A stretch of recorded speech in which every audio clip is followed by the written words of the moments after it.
Hello students, welcome in photochemistry class. Today we will discuss quantum yield or quantum efficiency, quantum लब्धि या क्वांटमी दक्षता. Myself Dr. कल्पना खंडेलवाल. क्वांटमी लब्धि या क्वांटमी दक्षता प्रकाश रासायनिक प्रक्रम के परिणामों की क्वांटमी लब्धि या क्वांटमी दक्षता के पदों में व्यक्त किया जाता है. इसे निम्न प्रकार से परिभाषित किया जाता है. प्रकाश रासायनिक प्रक्रम में उत्पादकों में परिवर्तित होने वाले अणुओं की कुल संख्या तथा अवशोषित क्वांटमकों की कुल संख्या के अनुपात को उस प्रक्रम की क्वांटमी लब्धि या क्वांटम दक्षता कहते हैं. इसे पाई द्वारा प्रदर्शित किया जाता है, अर्थात साइ पाई द्वारा इक्वल्स टू ज्ञात समय में क्रिया करने वाले अणुओं की संख्या डिवाइडेड बाय उसी समय में अवशोषित क्वांटमों की संख्या. स्टूडेंट्स, हमने स्टार्टिंग के लेक्चर्स में बताया है कि कैसे अणु क्वांटम एब्जॉर्ब करते हैं और फिर एक्साइटों के आगे प्रोसेस में जाते हैं. या तो केमिकल रिएक्शन होती है, फॉस्फोरेसेंस होता है. ज्ञात करने में क्रिया करने वाले मोलों की संख्या डिवाइडेड बाय उसी समय में अवशोषित आइंस्टीनों की संख्या. या हम कह सकते हैं अभिक्रिया वेग डिवाइडेड बाय इकाई समय में अवशोषित आइंस्टीनों की संख्या. dx/dt divided by IA. यदि प्रकाश रासायनिक तुल्यता का नियम सत्य है तो क्वांटमी लब्धि फाई का मान 1 होना चाहिए, अर्थात एक क्वांटम अवशोषण से केवल एक अणु की क्रिया करता है.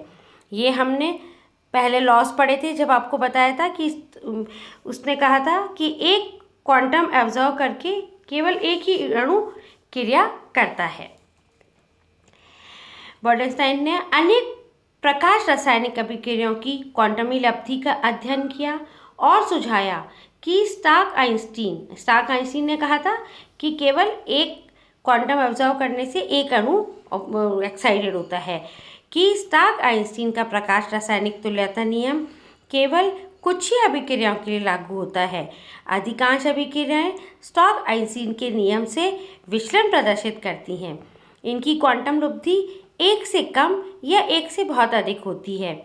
क्वांटम लब्धि के आधार पर अभिक्रियाओं का वर्गीकरण क्वांटमी लब्धि के आधार पर प्रकाश रासायनिक अभिक्रियाओं को 3 वर्गों में बांटा गया है. पहला, वह अभिक्रियाएं जिनमें क्वांटम लब्धि का मान 1 से कम होता है. उदाहरणतः हाइड्रोजन और ब्रोमीन का संयोग. जब हाइड्रोजन और ब्रोमीन लाइट एब्जॉर्ब करके रिएक्ट करते हैं तो बनता है 2HBr. इनकी क्वांटम एफिशिएंसी है 0.01 या क्वांटम यील्ड है.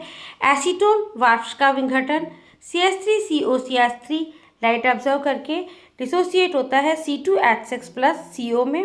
क्वांटम लब्धि है 0.1. NH3 का विघटन 2NH3 कन्वर्ट होता है N2 प्लस 3H2 में. वैल्यू है 0.2. वह अभिक्रियाएं जिनमें क्वांटम लब्धि का मान 1, 2, 3 आदि छोटे पूर्णांक होते हैं. उदाहरणतः SO2F क्लोरीन का संयोग. SO2 plus chlorine light absorb करके कन्वर्ट होता है SO2Cl2 में. क्वांटम लब्धि है 1. हाइड्रोजन आयोडाइड या HBr का विघटन. जब हाइड्रोजन आयोडाइड और HBr लाइट एब्जॉर्ब करके कन्वर्ट होते हैं हाइड्रोजन प्लस आयोडीन में, क्वांटम लब्धि आती है 2. ऑक्सीजन का ओजोनीकरण 3O2 लाइट एब्जॉर्ब करके कन्वर्ट होता है 2O3 में. क्वांटम लब्धि होती है 2. थर्ड टाइप, वह अभिक्रियाएं जिनमें क्वांटम लब्धि का मान बहुत अधिक होता है. उदाहरणतः CO प्लस क्लोरीन का संयोग. CO plus Cl2 give COCl2. Quantum लब्धि है हमारी 10⁻³ हाइड्रोजन और क्लोरीन का संयोग. हाइड्रोजन प्लस क्लोरीन मिलके बनाते हैं 2HCl. क्वांटम एफिशिएंसी या क्वांटम लब्धि है हमारी 10⁻⁴ to 10⁻�6. Quantum efficiency. The efficiency of a reaction initiated by absorption of energy is expressed in terms of quantum yield. It is a measure of efficiency of the photochemical process.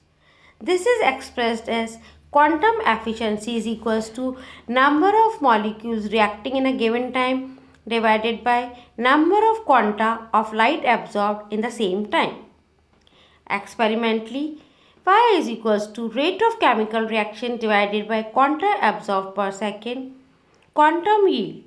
Suppose we have a reaction A plus H nu gives product. The overall rate of removal of A is minus concentration of A upon Dt is equals to number of reactant molecules of A divided by time into volume.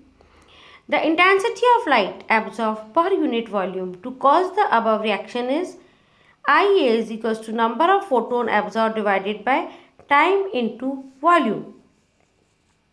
Since one photon removes one molecule of A, IA is also equal to rate of removal of A due to absorption in the primary step. The overall quantum yield is Y is equals to change in concentration of per second divided by IA into A, concentration of A. This is a photochemical rate law. This equation eventually indicates that the photochemical decomposition of A is first order in A. To measure quantum yield, we need to measure both number of photons and number of product molecules. For transit species, steady state approximation is used to derive rate law for a number of photochemical reactions. Students, this is the setup to calculate or to measure the quantum yield. Quantum yield of any photochemical reaction is measured using an experiment as set up as given below. See, here is the source of light, then lens, then light passes to filter or monochromator, then slit again, it passes to cell or which is kept in a thermostat, and from cell it can go to the recorder where it is a thermopile or an actinometer. Various components of apparatus. First, a light source which emits radiation of suitable intensity in the desired spectral range. The commonly used sources are filament lamp, carbon metal arcs and various gas discharge tubes. Second, lens of suitable focal length. Third, is a monochromator or filter which cuts off all radiation except the radiation of desired wavelength. Means this work as a filter. Only passes the radiation which we are required. The wavelength, the radiation of the desired wavelength. Slit to get a fine beam. Next, a cell placed in thermostat and containing the reaction mixture. The cell is made of glass or quartz and has optically plane windows for the entrance and exit of light. Glass is used only if the wavelength of light used lies in the visible range. For radiation below 350 nm, the cell completely made of quartz is used. A detector or recorder, which is usually a thermopile or an actinometer, is used to measure the intensity of light radiation. Student, with the help of this setup, we can calculate the intensity of the light. Quantum yield of the procedure. The empty cell or the cell filled with solvent alone in case of solution is placed in a thermostat. The monochromatic radiation is allowed to pass through the cell for a definite time. The reading is taken on the recorder. This gives the total energy incident at a given time. The cell is then filled with the reactant and again exposed to radiation for the definite time, and the reading is taken again on the recorder. The difference between the two readings gives the total energy absorbed by the reactant in a given time.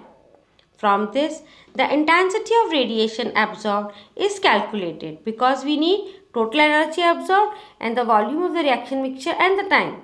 Now, the number of moles reacting in a given time is determined by usual analytical method used in chemical kinetics. Now in Hindi, अभी आपको English में बता दिया था ये सारा, अब हिंदी में बता देते हैं। क्वांटम लब्धि का प्रायोगिक निर्धारण। प्रकाश रासायनिक अभिक्रिया की क्वांटम लब्धि ज्ञात करने के लिए निम्नलिखित दो संख्याओं की आवश्यकता होती है। जैसा कि हमने पहले बताया आपको, एक ज्ञात समय में अपघटित हुए अभिकारकों की मोलों की संख्या, उतने ही समय में अभिकारकों द्वारा अवशोषित आइंस्टीनों की संख्या। पहला, अभिकारकों के मोलों की संख्या का निर्धारण। यदि समय इकाई लिया जाए तो इकाई समय में अपघटित होने वाले पदार्थ की मात्रा dx/dt को अभिक्रिया वेग कहा जाता है, जिसका मान किसी भी रासायनिक बल गति के द्वारा ज्ञात किया जा सकता है। यदि अभिकारक अणु गैस होते हैं तो अभिक्रिया वेग दाब परिवर्तन माप पर ज्ञात किया जा सकता है। सेकंड, अवशोषित आइंस्टीनों की संख्या का निर्धारण। अवशोषित आइंस्टीनों की संख्या ज्ञात करने के लिए चित्र में दर्शाए गए उपकरण का उपयोग किया जाता है। इसमें विकिरण सूत्र एक क्वार्ट्ज मरकरी लैंप होता है। इन विकिरणों का स्लिट द्वारा लेंस में से होकर गुजारा जाता है, फिर इन्हें फिल्टर्स में से प्रभावित करके एक बड़ी प्रकाश विकिरण द्वारा प्राप्त कर ली जाती है। ये विकिरणों एक स्लिट से होती हुई अभिक्रिया सेल पर पड़ती है। इन विकिरणों की पहले रिक्त अभिक्रिया सेल में से अथवा विलायक भरे सेल में से प्रभावित करके सहसूचक द्वारा विकिरण की तीव्रता माप ली जाती है। हम अभिक्रिया सेल में से गैसीय अभिक्रिया के लिए या फिर हम सॉल्यूशन भी ले सकते हैं उसमें। अब अभिक्रिया मिश्रण को सेल में भरकर एक ज्ञात समय तक विकिरण प्रभावित करते हैं। अभिक्रिया पूर्ण होने पर सहसूचक द्वारा विकिरण की तीव्रता पुनः नाप ली जाती है। दोनों पाठ्यक्रम का अंतर प्रकाश की वह मात्रा है जो अभिक्रिया मिश्रण द्वारा अवशोषित होती है। अर्थात ये सेटअप है स्टूडेंट्स, यहाँ विकिरण या स्रोत है हमारा, जहाँ से हम डालेंगे लेंस से क्रॉस होगा। लेंस के बाद ये मोनोक्रोमेटर है, मोनोक्रोमेटर फिल्टर का काम करेगा। फिर यहाँ पे ये सेल है जिसके अंदर हम अपना वो लेंगे और ये थर्मोस्टेट में है। फिर ये सुसूचक लगा हुआ है। IA = I0 - IT। अब निम्न संबंध द्वारा क्वांटम लब्धि की गणना कर ली जाती है। क्वांटम लब्धि होता है अभिक्रिया वेग डिवाइडेड बाय अवशोषित आइंस्टीन की संख्या। अब अभिक्रिया वेग डिवाइडेड बाय IA, अभिक्रिया वेग dx/dt डिवाइडेड बाय IA। इस तरह से हम उनकी क्वांटम यील्ड क्वांटम कैलकुलेट कर सकते हैं। Thank you.